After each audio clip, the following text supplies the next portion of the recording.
I remember last summer I had to postpone taking the bar because I had lost some of my hearing in my right ear, and it had meant that I went in a downward spiral. I wasn't going to my lectures. I was really, really struggling. And then every week I would have doctor's appointment. I would have to get steroid injections in my ear, hearing tests, getting a hearing aid. It was just, I woke up one day and my life was completely different. Hello, loves. Today we're talking about getting back on track. I think for me, this is a very personal one, and I really struggled to know what to say on this topic. But I just pray that anyone who is listening to this and kind of felt drawn to watch this, that you stay to the end, and also that this just, it shifts things in life. There are always those moments that we look back on and we think, yeah, that really shifted my perspective, and I'm praying that this is one of those moments. I literally had a video that I watched, random TikTok in 2023, at the very end of 2023, that shifted my entire life.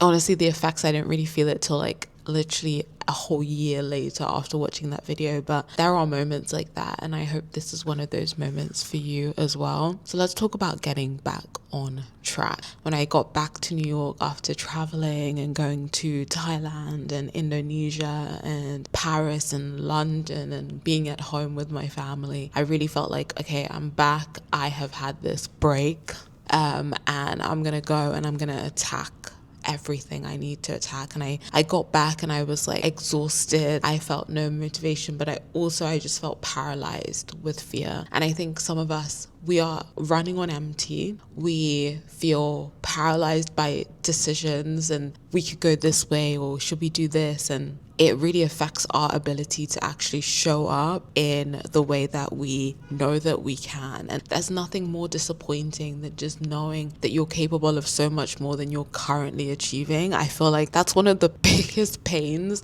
is just knowing that, wait, I could be much more than I actually am right now. I think sometimes it can be so hard. You know, you have a plan, you have goals, but just seeing a way to get there, and also just moving on in spite of yourself, sometimes it really is just the hardest thing ever. I remember I used to have goals for, I want to grow on social media. I want to have this kind of life. I want to make this amount of money. And even with all my effort, I just never really could make it work. And then sometimes I would have these plans and I would just be going well for a while, and I would lose it and I would lose myself, and I just think like, wow, it just looks so much easier for everyone else. But on the inside, you know, like, you're not on the right path, and there's just a frustration. And recently my friend was talking to me about just that word frustration, and it's like, you really need to push through frustration. When I think about it, I'm like, wait, push through frustration? I don't really believe in that, because so many times I've been like, this is just a part of it, like, you just need to push through. And I think it's the frustration, it's the tension in our lives, it's the setbacks that we really have to investigate and say, you know, not even like in spite of this, I'm not gonna succeed in spite of this, but I'm like, if this is happening for a reason, I need to figure out what that reason is and use it and embrace it. So I think frustration, instead of just moving in spite of the frustrations that you face, sometimes it's about really just, I don't want to say the word embracing, but really just making the most of those frustrations. I was in 6 countries in 1 month. I think I did 8 flights in 1 month. And I go back to New York and I'm like, well, you spent a ton of money. You need to come back and you need to be on your Zoom and you need to get to work. And when I got back, I was so exhausted. I just ended up having to sleep. I didn't have the motivation to do anything. And I felt so disappointed with myself. And I was just also felt like I missed my friends. And I was in my own room in my own apartment, but it felt so unfamiliar. And I was like, oh wow, how do I get back on track?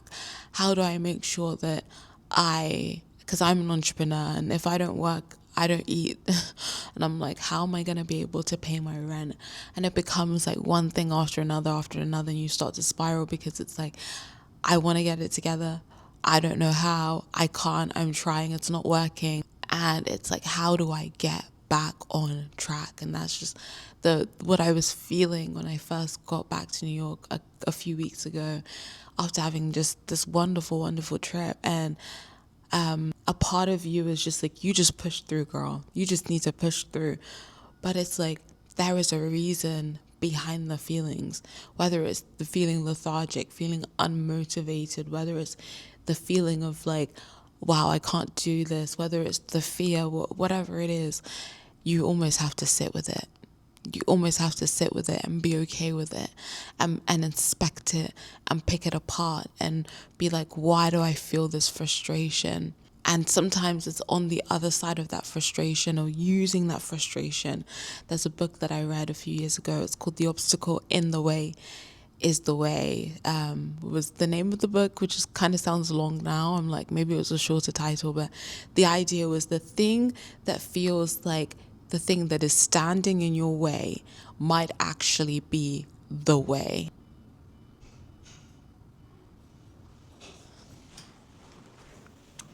That scared me. Like when I say that actually terrified me.